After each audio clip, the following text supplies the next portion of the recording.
going through the book, it really took me back. I found it quite fascinating. I must say, I found the first chapter where you deal with the ancestry a bit confusing and a bit difficult to get into. But once Stephanie came into the picture, then it just flowed, and it was wonderful. So maybe I can start off by asking you that first part, why you thought it was important to go into the history of the Kemps, the Schönbrückers, the whole family tree. And maybe just for the next edition suggest that there should be a family tree or a genealogy. So I think if we can start at the beginning on ancestry. I think the issue that Omar picked up, he changed the cover and the title, by the way, without my permission. So what was the title? It used to be Through an Unforgettable Storm. On Amazon it's Through an Unforgettable Storm, with a picture of a storm in the Karoo. I was born in Steynsburg, which is the same place that Paul Kruger was born. We went in slightly different directions. And the last time I had my picture on a cover was when Albie wrote a book in 1968, and I'm not really into selling myself with my picture, but there you go. Well, it's a beautiful picture. So the byline here is the making of an Afrikaner revolutionary in the South African liberation struggle. And I thought when Omar took that it probably reasonably interesting today. That it's not unusual for whites to be in the struggle, but I think somebody who goes back to 1652 probably isn't that common. And my Afrikaans history on my father's side is a history that is very Afrikaans. I mean, I grew up that my grandmother had been in British concentration camps. That story with 4 little children and so on, that I grew up with. Then in the 80s, Afrikaners became very taken with digging into their genealogies, and particularly to find the little bit of black association that they had way back in the 17th century. And a book was published by one Mans Kemp that put out a genealogy that included my family and included a freed slave who married into, in the 17th century. But what puzzled me was, how did we start here? Were we clerks in the VCO? What were we? And then I found through Karel Schoeman, who's late now, but he wrote a great deal on the early Cape, and very, very researched, thick books. I found a thick book, and in there... I had to read one of it for the Sunday Times, the fiction prize. Okay, he's reliable, I think, but I found Peter Kemp there, and to my horror, Peter Kemp was a ship's captain who plied trade between Belgium and the East, and at some point, he sold the first 2 Bengali slaves to Jan van Riebeeck. So I thought, oh, okay. Then looking a little bit deeper, I found that he had attacked a Portuguese slave ship coming from Angola and going to Brazil, and he stole the cargo. And of course, I mean, I've been shocked recently looking at again that of the 500 people on board the slave ship, 300 had already died. So Peter Kemp stole what remained of them, but quite a large number of people, and sold them up the Cape. And they were the first large sale of slaves. What also took me by surprise, I'd always thought that the Cape slaves were all from the East, were all Malays and so on. So I didn't realize that in fact the first bulk sale were Africans. So it seems to me that yet again we need to re-look at who are indigenous Africans in this country. As if that wasn't enough to bear, and it is a lot to bear, I then went on to read that he, as part of a whole bunch of ship's officers, were asked to measure out the land that was given to the first settlers in 1657, when the VCO agreed that people could actually settle there. So this Kemp then measured land together with other people, and it provoked the first war against land dispossession. The land that they took was Khoi land, Khoi grazing land. And Uchumato was a leader of the Khoi, started a war. So in 1658, I think, was the first war against land theft. Sometimes I used to think this all happened in the 19th century under the British, but in fact it goes way back. So I found that of interest, and worse than that. And then my mother's side, it was always a very interesting marriage, because my mother married this young girl. She was still at school. She couldn't speak Afrikaans, and in my father's time, you were barred from being a member of the Broederbond, which only men could be members of. But if you married somebody who wasn't Afrikaans or somebody who was divorced, you were barred from membership. So if you want to know about affirmative action, my father couldn't join the Broederbond because my mother was English speaking. But I grew up with my mother's story of how she eventually, they weren't at the wedding in Bedford in the Eastern Cape, but she went to meet his mother. And his mother, who'd spent all these years in British concentration camps, and really I grew up hating the British. I mean, I haven't got over it yet. But Oma was fantastic to my mother, who couldn't speak a word of Afrikaans. And Oma, I mean, in Petersburg, I don't think whites English featured. Probably knew more Sepedi than English. But she gave my mother such a warm and loving welcome that my mother never forgot this. The other thing that I realized in writing this is, although my mother couldn't speak English, by the time I was born, my mother had adopted this. I mean, my mother couldn't speak Afrikaans. She had adopted this culture. She sang me to sleep with Afrikaans lullabies. She sat in front of the piano and sang songs like O Boereplaas, Geboortegrond, you know, very Afrikaans songs. She must have learned to speak Afrikaans within a few years. So when I feel a bit sorry for myself that I can't speak Sepedi to my grandchildren, I remember my mother. So that's, my mother came as Methodist missionaries and very much based themselves eventually in the Siki. But again, in the course of writing this, I came across an old Methodist church document from, I think, the 19th century, if I remember, in which there's actually a description of my Gladwin ancestor who finds himself in the middle of a war, of Sahili's war, at the time of land dispossession, and you know how he takes his wife and a whole sort of very dramatic description. So I thought my ancestry was relevant to my later. And if you look, Barney Pagano, who wrote the foreword, says I was an enigma how I became political, and that reading the book doesn't solve the enigma. Yes, we'll come to that.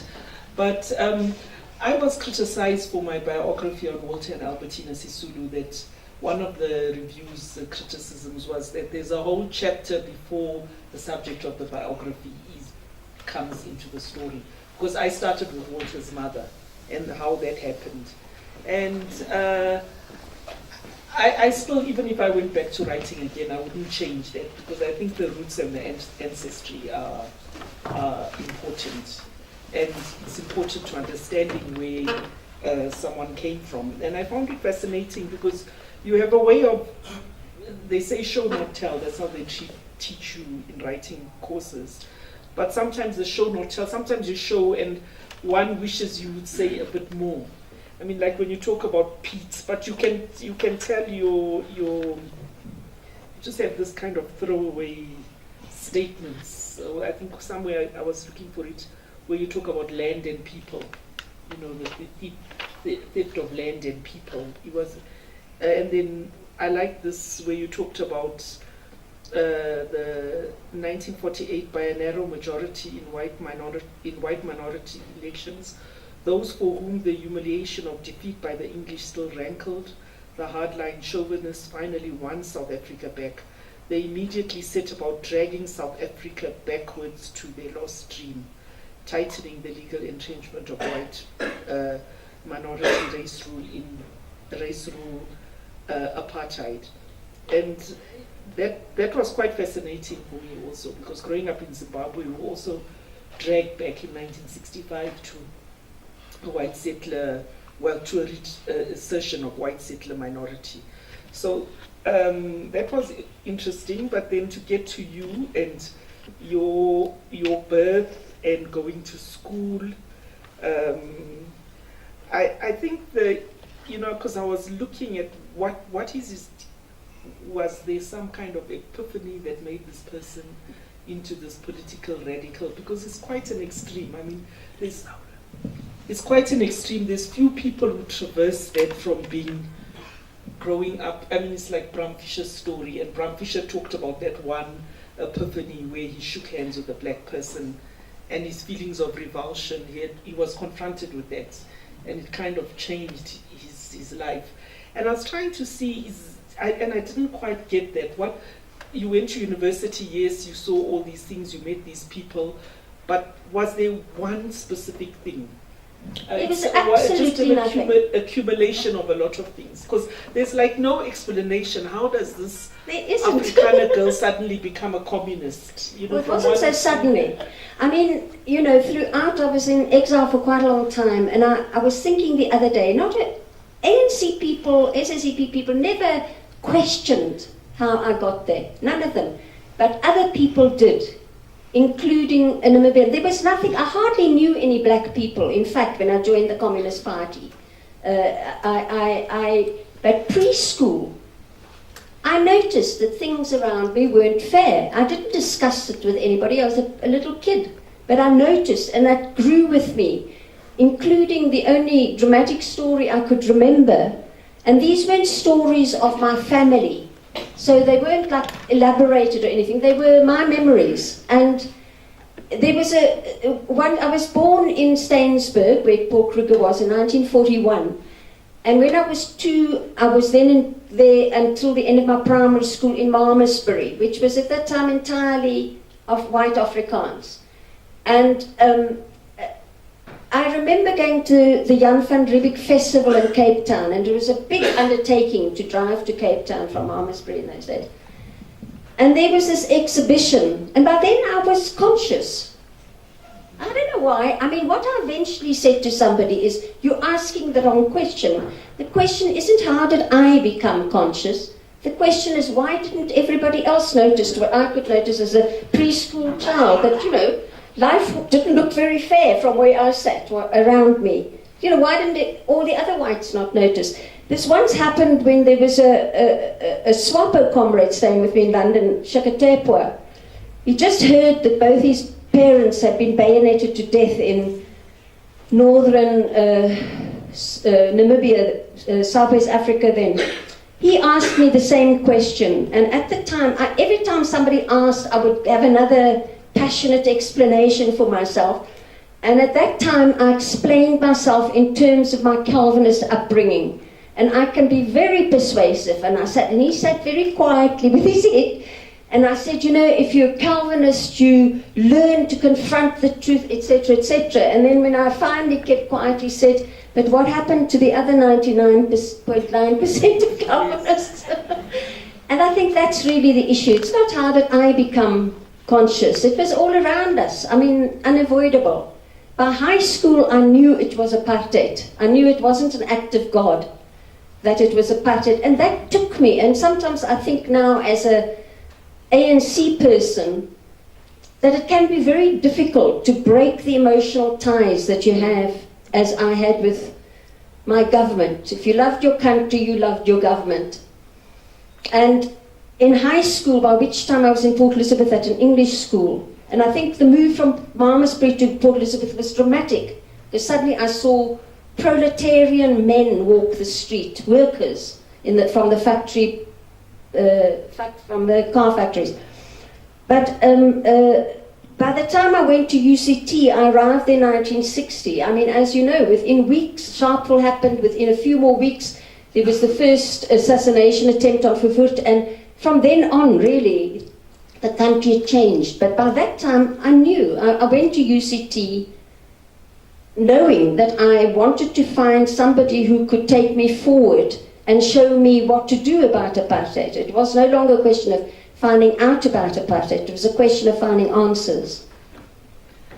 It's interesting, we'll get into the political history, but I'm a fan of social history because I think, you know, there's been a lot of struggle biographies, and what frustrates me sometimes with them is that people will just have 2 sentences or 3 sentences for the political and not do much about the personal. So I like your description of family life, what you ate on Sundays, what your mother cooked, the relationship between your mother and father, your siblings.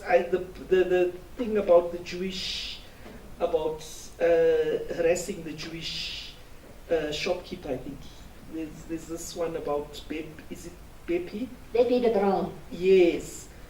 Yeah, and so that also was a sense of discrimination at that point, that you always felt that people shouldn't be bullied. Maybe if you can just talk a little about that. Yeah, you know, I was born in 1941, which is well before the end of the Second World War. But somehow, growing up in Malmesbury, and let me say, forgive me any nice Afrikaners in the audience, that Afrikaners don't like Jews. I must also draw a distinction between Bram Fischer and myself. We came from a very lower middle class family, which I don't believe he did. I mean, there's no way anybody in my family would have gone to Cambridge University. And my father, in fact, was the only one. He was the youngest, born after the Boer War, and he was the only one in his whole family who went to school. You know, nobody else had been to school. It wasn't so. We were a very different family. The farm that they had near Petersburg was just a small holding rather than a farm. But so people really didn't like Jews. Afrikaners didn't like Jews. But there was one Jew in Malmesbury, a lawyer, and my family was quite friendly with him. And then there was, I think from the 19th century, Anthony Sher writes about it, I think there were quite a lot of Jews who were hawkers. Yeah, they went around smos or yeah, sitting, and this one Jew sat on the pavement selling tamalekis. Tamalekis, I thought they called it in English. And then there was a little girl, I don't think she was even Jewish, but her father had fled Holland in the Second World War, and somehow I knew this. I don't know why. He was a photographer in town, and he was said to be not to believe in God. And at Swartland Law School, where my father was principal, a whole lot of kids started chasing Bepi de Bruin, who was in my class, and saying, you know, die duivelse kind, the child of the devil. And I formed a gang and protected her. So I'm not sure that she was Jewish, but I also had strange memories of the fear that adults had when we went for our Christmas holidays to Bonza Bay, which is just north of East London. And there was definitely a fear of submarines. And I really thought this was very weird, but I researched it when I was writing, and there were German submarines off that coast, so my memory was quite good. So surprisingly, the Second World War and the whole Holocaust and so on did have an impact on my consciousness. Yes, and when you talk about, I'm interested in the relationship between your mother and father, and I just see like the beginnings of feminism, the feminist, communist emerging. When you talk about table manners was a particular area of opprobrium from my father, with his daily emphatic and irritable warnings that no man will ever marry you if you put your elbows on the table, talk with food in your mouth, and a series of other infringements of good manners. And that really resonated with me, because I always remember being told that no one will ever marry you because I had a big mouth. So that refrain, you know, you'll never find a husband. If you don't learn to cook, if you don't do this, you'll never find a husband. So I enjoyed that reading about the childhood. But just talk a little bit about your mother and father in early childhood. Yeah, so my mother was really a very, very sweet woman. I mean, she was really very sweet. She just did her standard 10, And then my father was a teacher in Bedford, and they got married. I don't think her family, who came from magistrate background in Rusizi, were too happy, but there you go. And as I say, the Broederborn definitely didn't like it. But my mother was absolutely sweet, and she always was trying to protect us. And my father was always yelling and screaming, and I think it's a generational thing. I remember when I read Thabo Mbeki's biography, and they went on and on about how Govan was a distant and a this and a that man. And I thought, you know, I think it was generational. I think a lot of fathers in those days were like that. And my father came from this poor background, and now he had a wife and 3 children to support. I mean, it must be pretty horrifying. So he always yelled and screamed, and very, very rigid ideas. Even when Michael, my sons were born and they visited me very seldom in exile, you know, he'd be horrified that I allowed Michael to put his feet on the furniture. Sort of things that now seem ludicrous to me, I'm sure seems ludicrous to my grandchildren's mother. But I think it's generational. But my father really never let up, and he yelled at her all the time. Why is she undermining his discipline? I remember, I don't know if I write this, but at some point I'd lost my pencil to go to school. And, you know, in those days you didn't go to school without your pencil. So I was late, and I had to walk to school. And my father was taking a hard line, like, you know, you lost your pencil, so take the whatever, nothing bad would happen. And my mother went round the block with a car and picked me up at the next corner and took me to school. So she was always undermining him and being nice. And he was pretty horrible, really. Stern father. But I was interested, I mean, you resisted him, and there was this tug of war, and you're obviously a very strong person. But I found it fascinating the way he just arranged for you to be a physiotherapist. He decided what you should do, and it seems that you just complied. Yeah, I wasn't very strong. I was a very sweet little girl and very, very good little girl. I was. When I was at high school, that's why my mother and I went to Port Elizabeth, and I started at English school, at Collegiate School for Girls, and my father went to Grahamstown with my sisters, and he became a vocational guidance officer to the white schools in the Eastern Cape. And he came to me in Port Elizabeth and said, what are you going to do when you leave school? And I go into some detail there that I thought of. Albert Schweitzer was a doctor in West Africa, and I sort of was quite attracted to being nice to the natives, and so put out being a doctor. But by the time I was getting a bit conscious, I also wanted to be a lawyer. That is the stronger ideological position, looking at justice rather than being nice. And he just said, no, I'm not spending all that money on a girl's education. I used to be gender coordinator for the party, for the SACP in KZN. And I used to tell the story to comrades who came from deep rural areas. And then I'd say, but the cherry on the top is that I agreed with him, that I thought that was entirely reasonable, that he shouldn't spend a lot of money on a long tertiary education for his 3 daughters. He didn't have any sons. So he did some tests, because that was his job, and came up with this physiotherapist thing, which I'd never heard of. In fact, it was very new in South Africa. I was in the 2nd intake of physio students at UCT. And so, yeah, I mean, I think he did choose quite well. Yeah, you did make a good choice. I think it did suit me. You didn't feel afterwards, I mean, clear you were happy with that. Well, I feel today, I wish I'd gone a lot further academically. I wish I had a doctorate behind my name. Really. Okay, Can't be a physio anymore, I'm too arthritic. Then you go to UCT, and I love this about being a cheerleader, and sort of a cheerleader, this picture with the short dress and these very lovely legs, long lovely legs, and describe UCT and how you, but it seems, I find it strange, because you're in this place where obviously you just went in a completely different direction to the majority of the people that you were with. And I think if you can talk about that, what, you stayed on campus, you sort of did the things that it was a rare queen, but you refused to be a rare queen. And then you went on and you met, what's the name again? Yes, and started visiting them. So maybe if you can talk about that transition.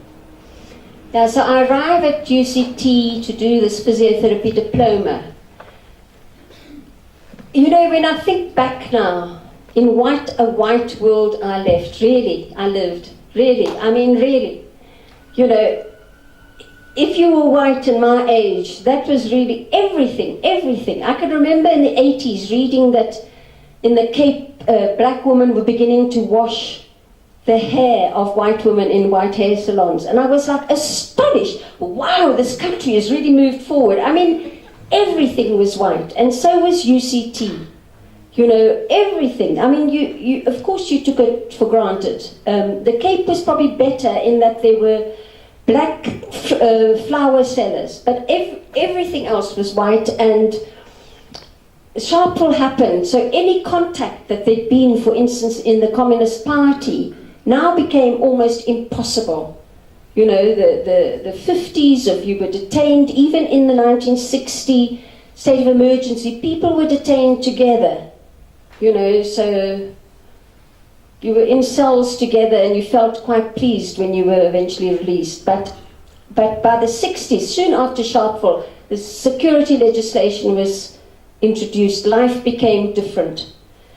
And as I've said, although my mother was English, I had a very, very strong Afrikaans consciousness. So coming to UCT,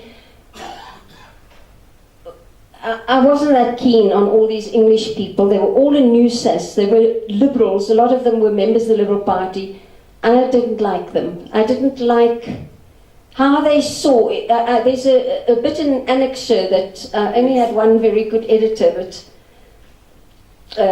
from Clarity Editorial, who encouraged me to take out some of these pieces, and I put them in the back. And the one piece is on what my views were on white liberalism at the time, and I really haven't changed that much, as those of you who know me well. So I wasn't very happy on the campus, and I had really literally hardly unpacked my suitcase at Fuller Hall when they had, like, the head girl of Fuller Hall came, which was the girls' residence on campus, when she came and said I had to stand for Rag Queen. Now, all the way through that book, you'll see that the way I looked, to me, was always a burden, where people simply didn't take me seriously politically. Now I come there, I'm all full of, wanting to change apartheid, and I'm asked to stand for Rag Queen. And when I say emphatically no, this woman starts telling me how disloyal I am. In fact, the woman who did become Rag Queen was Sheila Camera, who was second-year law. You know her, you're old enough to know her. She was a second-year law student, and she was Rag Queen that year. But eventually I capitulated, going onto the rugby field to deliver champagne to the two teams. I've no idea how you play rugby when you've consumed champagne, but there you go. Life is full of mysteries. And at that time, UCT, it was a bit of a turbulent time. You talk about seeing Philip Khosana's march standing at Caledon Square, and how did you come to be there? Well, as I say, I was very, very curious about what, and then this dramatic South Africa was suddenly there. So I looked around.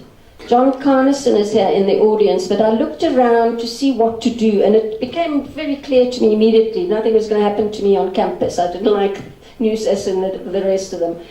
But I found a little organization called Defence and Aid Fund, which not long afterwards was outlawed, but still played quite a good role from exile in giving funds. It started with the 1956 treason trial, where money was collected for families of those charged.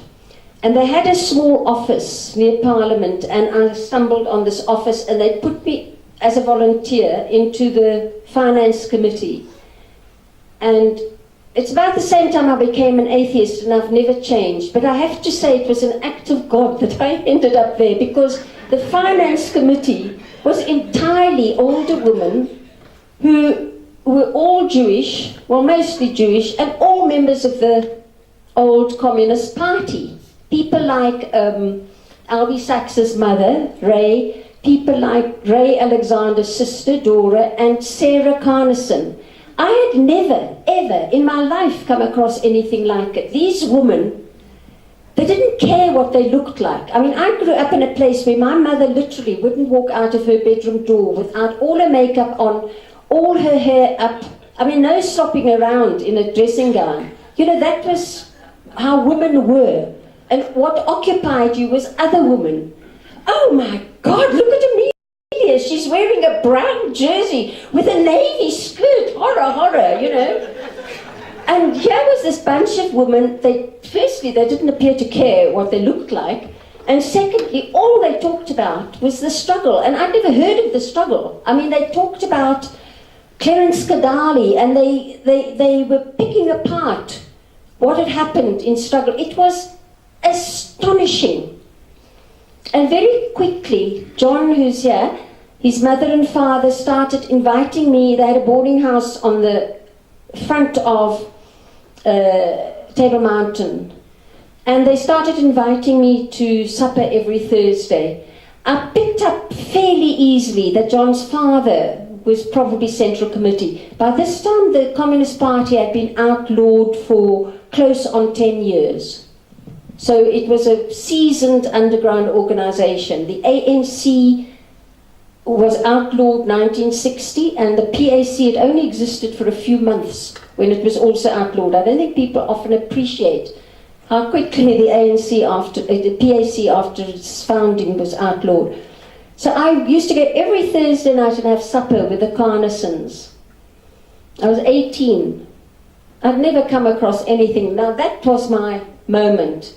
I was asked in some interview, because I say it was easy to become a communist, and somebody asked me, why do you say it was easy? Well, I've been told often, and I've really read, that I don't actually emotionally express, because if I tell you that, 69 people were shot dead at Sharpeville, I don't actually think I have to say this was a terrible event. I think it's self-evident, but I know that that is how I write. I don't say what to me is self-evident. Yes, I noticed that. You commented earlier. Thing. Talk about a little about Richard Reeve. He's one of my. I find him so fascinating, and I'm so sad that I never met him. You're much younger than me. Yes. I discovered that once you're 77, you've got a long life with lots of things that happened. And Archie Mafeje, if you ever met Archie Mafeje, because I think the year you went to UCT was the year he was excluded. There was a drama. Yeah, there was a drama about him being excluded. At UCT, when I was there were, I say, maybe 5 people who were not white. Most of them were much older than me, so I didn't really know them. I knew them as names. But I did get close to a journalist, white journalist called Alf Wannenberg, and he introduced me to Richard Reeve. Did you know him? He got engaged to me, Alf, while I was in prison. And I met Richard Reeve. Those of you who know him, Richard Reeve was an actor. He was extremely dark, classified as coloured, and he was extremely angry, and I didn't know him for very long before I was detained, but he was wonderful. Once I was detained, he and Alf gave a lot of support to my mother in particular, who came to Cape Town and was obviously quite shocked. And he drove her around. I mean, I didn't really expect that of him. He was a very flamboyant, very angry. I remember being in a car with my mother at some point, or maybe my mother told me. My mother came from Lucy's, I said, and my mother loves singing, and she loves... I say here that my mother was really nice to black people. in the way that she was nice to her children. Didn't get much beyond that. But so my mother was like an innocent, sweet person, and she said something to Richard like, you people sing so well.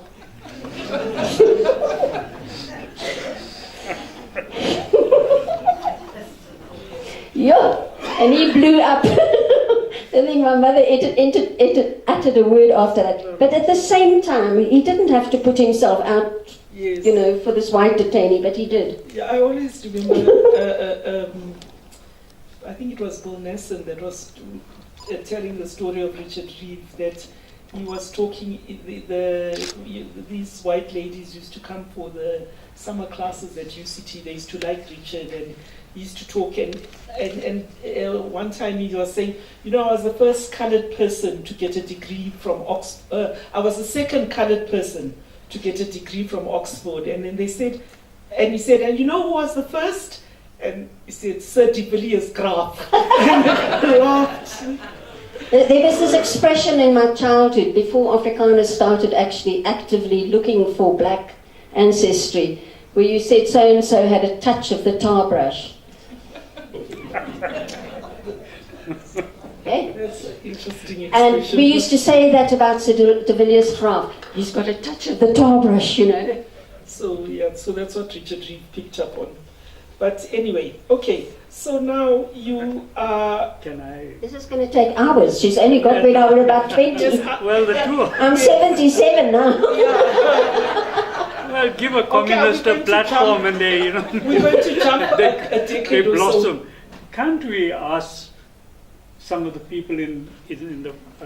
you don't mind, no, Yes. from the audience also to ask a few questions now, because we've half an hour.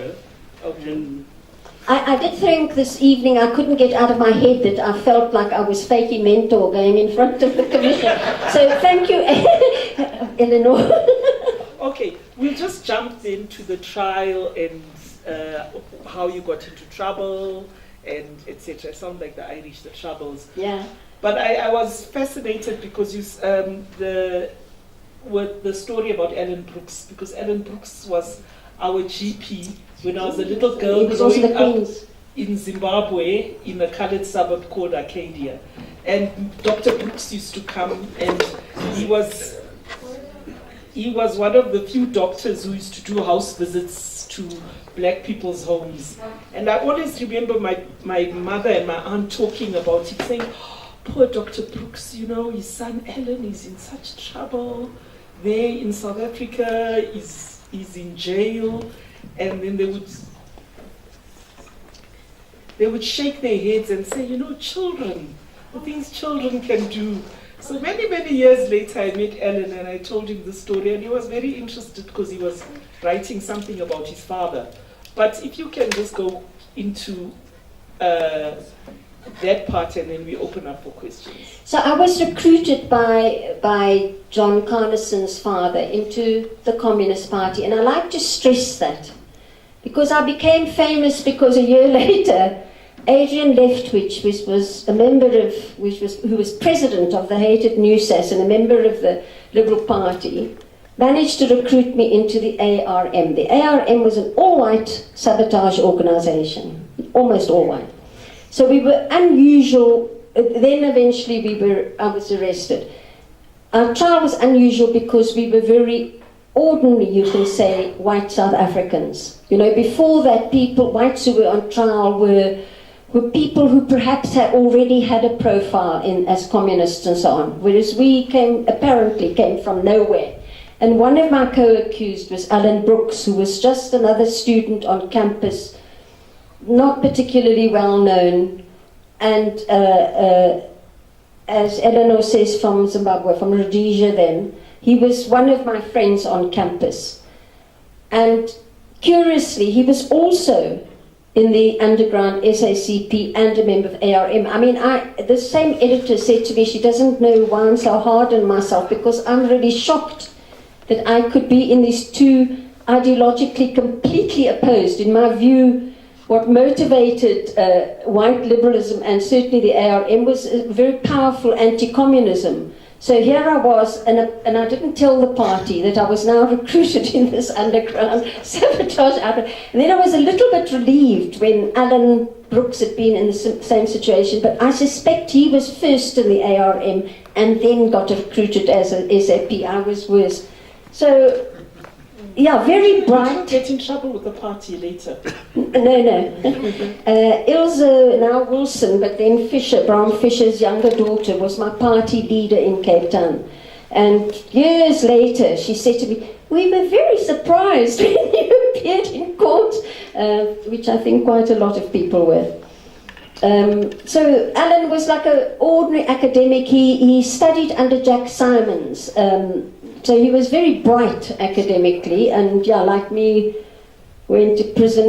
On the same night that I had my head bashed on the floor, they twisted his ankle under interrogation until it cracked. They didn't know it was cracked for a few days, but it was swollen and then didn't go down, and then they had an x-ray. So he had a cracked ankle. So in a way we sort of were parallel. Both left the country. Both were released very prematurely. To my chagrin, is that the way you pronounce it?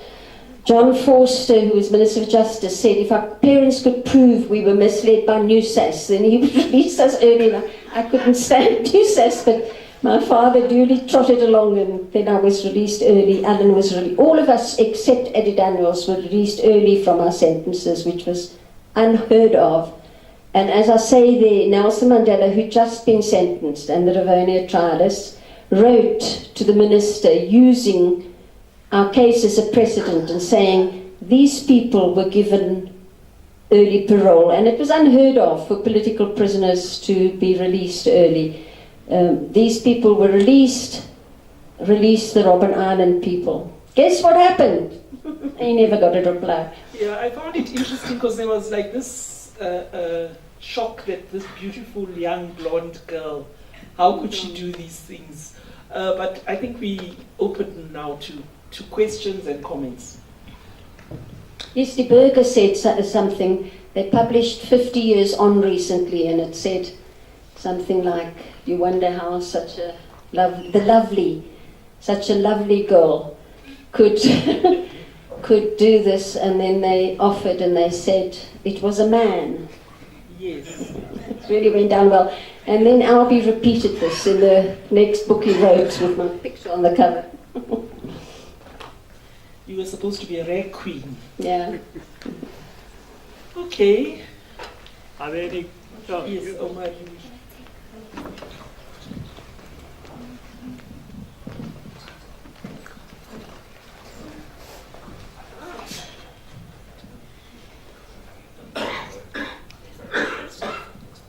Stephanie, thank you so much. It is a great pleasure to hear your story, and what a brave thing to do to write your book, and congratulations to you. It's just, and you speak so lightly and beautifully about your story. I was married to Mario Schoen, who was also an Afrikaner, and one of your tribe, if you like.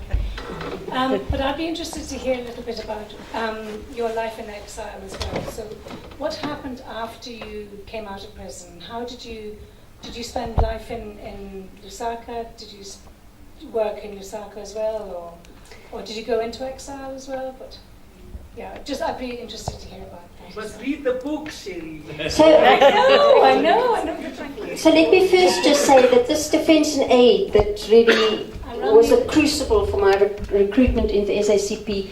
At the time, Sherry, we discussed financing Marius Schoen, who'd just been detained. So he's very much a link through that. On condition of my parole, I had to go and live with my parents, who had remarried after 10 years and were living at an absolutely glorious home in Bonza Bay, where we had always spent our Christmas holidays north of East London. So I went to this little godforsaken place and played with, the little buck and things in the forest and so on. I had a civil action against Forster and the guy who beat me up for that. So that kind of kept me, and also allowed me to go to Cape Town, because otherwise I wasn't allowed to. I wasn't banned, but I wasn't, I couldn't work as a physio, they banned me. And everybody, everything was crushed. So there I was sitting, but with nobody. I didn't know many people, political people, whom I knew were either in prison or out of the country. My feeling was just, what next? I was flown up to Pretoria, interrogated by General van der Berg, specifically about my membership of the Communist Party, which I denied, and he threatened me very frighteningly. So I wanted to get out. I didn't know where or how or what to do, but I got back to Cape Town because of the civil action. And I'd already decided, I think, that I would marry Albie Sachs. And I wanted to tell him that as well. So Albie had had enough. He'd had 2 detentions and he really was no longer going to be there. The only way I could leave the country, Albie left before me, it took me a little while, and was to become a stateless person. So I left as a stateless exile. Few people know, and I make a point of telling people, that for the first so many decades of its life until 1969, the ANC was open only to African membership. Nobody who wasn't an indigenous African of this country or anywhere, the ANC was founded on a wave of Pan-Africanism, and non-Africans could not be members. So a lot of the Rivonia trialists, for instance, were not members of the ANC. What they were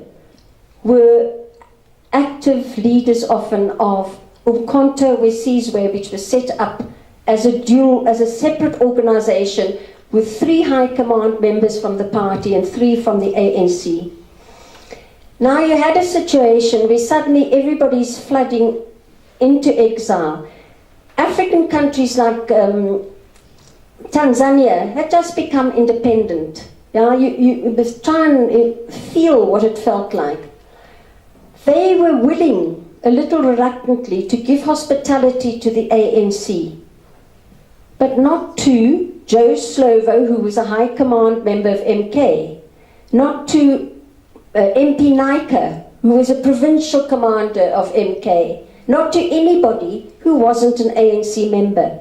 So people like Joe Slovo, Reg September, Yusuf Dadu, all ended up in London because we couldn't get there. People who did get, like the Jack and Ray Simons, were in Zambia because they bought land, and Jack had a job as a professional, and then they gave, as people did when they were still here, the ANC. We never had any question that the main objective of the struggle was the liberation of African people, of the indigenous African people from subjugation. Whatever non-racialism came into it as to characterize that African nationalism, which was not chauvinism like the Afrikaners had.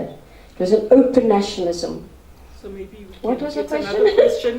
The question was about exile, and then you diverted into talking about nationalism. So let's get the next. Maybe take two more. So I brought some paper, but I'll try and remember. yeah. Questions, comments? I have a question. My question is a bit, I suppose, left field. But you sound, and I think it's very beautiful, your story of somebody who was conscious and empathetic, and you managed to stay that way, even though you were a beautiful white girl and you could have easily, gone a different way. My question really is the challenges you faced as somebody who was empathetic and how you dealt with that. So, for example, the mental strain of knowing and seeing what's happening, and knowing that the people, your family, seeing that in them, seeing that maybe in yourself. How did you deal with that very heavy reality? I think that then, in exile, I was in exile for 24 years, and I think that there, my whole world was the ANC and the SACP. So I was in this situation that I had never experienced, because as I said, in South Africa, it was an entirely white world. I arrived in exile, and wow, suddenly I was in this South Africa that one could only hope for. Nobody in the ANC really questioned. They questioned people like Joe Slovo a lot for his whiteness, but I think rank and file people trotting around, and I was always rank and file. Really, I never felt white in the sense of, you know, like I do now. And that's perhaps all. So I was in this very strong, I was full-time doing underground work for the SACP as a rank and file person. I only thought and taught and was political. There really wasn't another world, and that world was very supportive and fantastic, which was one of the reasons I wanted to write this, because today I'm very pained at the way in which a lot of people split the ANC as if there was more than one ANC and talk about the exile ANC and hate it, you know, and I felt very angry that people really talk about the exile ANC as this monster, which is why I wanted to at least put my little bit into that. But so that's the answer, and I think I also gained a strength. So today, it doesn't get to me too much, the sort of strong anti-whiteism that exists now. Because I think really, after 400 years, it was pretty romantic to think we were going to trot into South Africa and everything would just be great, you know. Thank you.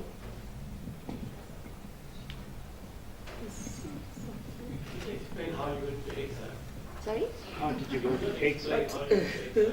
I went by ship, so the Southern Cross. So as I said, it took me some months to have a passport rejected and to eventually get an exit permit, which means you become stateless. So I went on the ship, left on the 1st of September, and we just crossed the equator, and you have this wild rave up as you cross the equator, when the ship's captain told us that Verwoerd had been assassinated.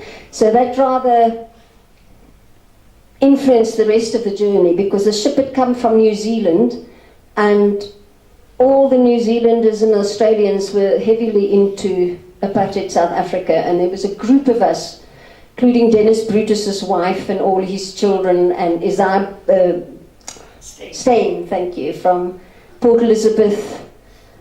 Did you know that Dennis Brutus's brother, Wilfred, rowed out on a little rowing boat into the Atlantic and hitched a ride from a passing ship that took him to Dubai? People tried all sorts of ways to get out of the country, but I went legitimately, albeit without a passport, and I had to get a job before the British would let me in. There was a Labour government that just come in, so they were fairly sympathetic still. Does that answer your question? Maybe if we can just telescope, because I think we also need to talk about process. So the book goes through exile, and I would like you to say something about motherhood and family, because I find it fascinating the background you come from and how your parents still stood by you.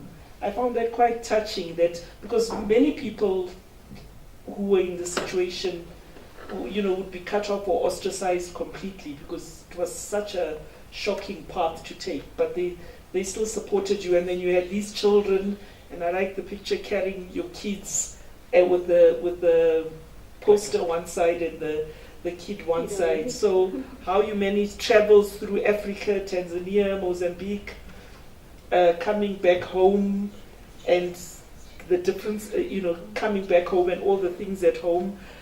It's a long and very busy life. You did a lot of things. How did you cope with what to choose and what to leave? What to leave out of the book and what to include? The book started very differently to begin with, and you know, I really couldn't deal with publishers and editors. I mean, there was one editor who said to me, I think I realized later that people were frustrated that I didn't express what I felt. But then I just decided that's who I am, sorry. But this one editor says to me, but did you hate your father? No, she said, did you love your father? No, really. I was shocked, I must say, pleasantly, that my father came to the Supreme Court in Cape Town and gave evidence in mitigation for me, in mitigation of sentence. You'll have to read the long stuff about the trial. But my father actually came and stood in the dock and said I'd been a nice daughter. They very seldom visited me in exile. You know, as I said, we were lower middle class. Travelling was not something that was in our... eventually, in the late 70s, I was going to Lesotho and gave my father the option. They lived in the wilderness near George, to come and meet me there. And my father was pretty horrified going to an African... I suggested either Zimbabwe, so it must have been in the 80s, either Zimbabwe or Lesotho, and he was pretty horrified at the thought of crossing a border into an African country. But anyway, they did come to Lesotho. Having children... Well, I feel on the one hand quite guilty, because I think it is difficult. However much you are part of an ANC family, the fact is there was no biological family. Albie went to Southampton to teach, so he wasn't there during the week. Then he went to Mozambique when the kids were about 6 and 7. I had 2 sons, one's there and another one in Cape Town. And I do long for, wish, and felt sad that a lot of other exiles who came home had a family base, had a base here when they came.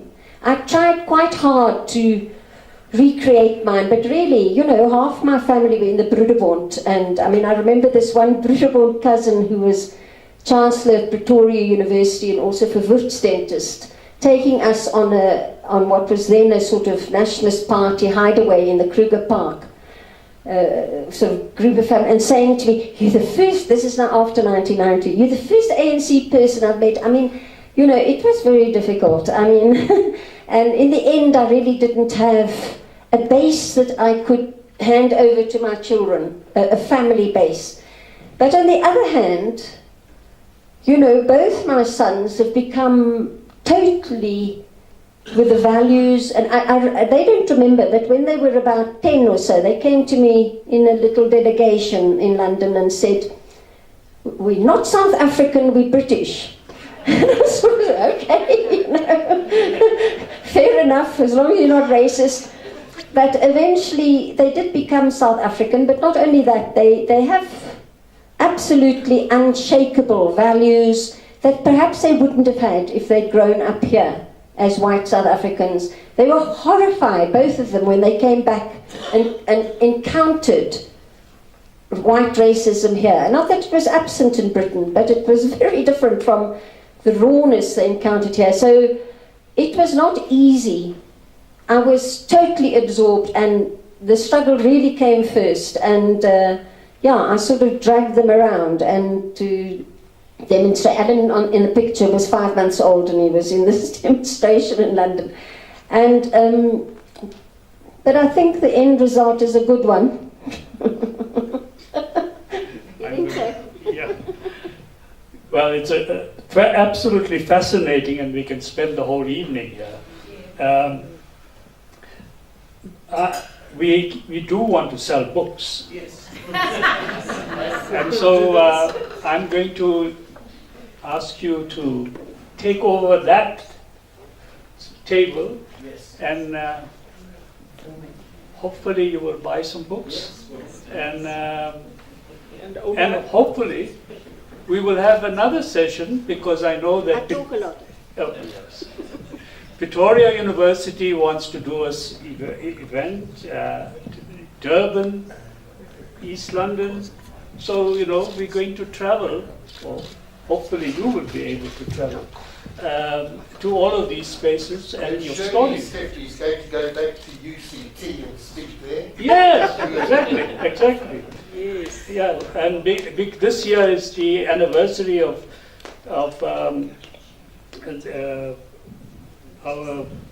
the person that was kicked out of UCT, Archie Mofetu. So, Anniversary of his? sorry? Anniversary of his... Well, they are celebrating, I think it's 50 years or so. Of him being kicked out of UCT. UCT. So it would be nice to speak there. But I know, as I said, we can go on, but people have to go home, there's a place to close up. Just let me But- close. I just want to say that in 2009-8, I resigned from both the party and the ANC after continuous membership for 46 years of the SACP, if not the ANC. And I recently rejoined, and I'm now in the Sonia Bunting branch near where I live. You'd like to know. I said to somebody, that my son and other people said it was premature because I announced that I would rejoin. I have to do 6 months probation still. That I would rejoin the day after Zuma announced that he was resigning. And people said it was premature, and I said, I think to Sachaba Murajela and Ravoni, that it's like going home to your mother's house even if you can't stand the cooking.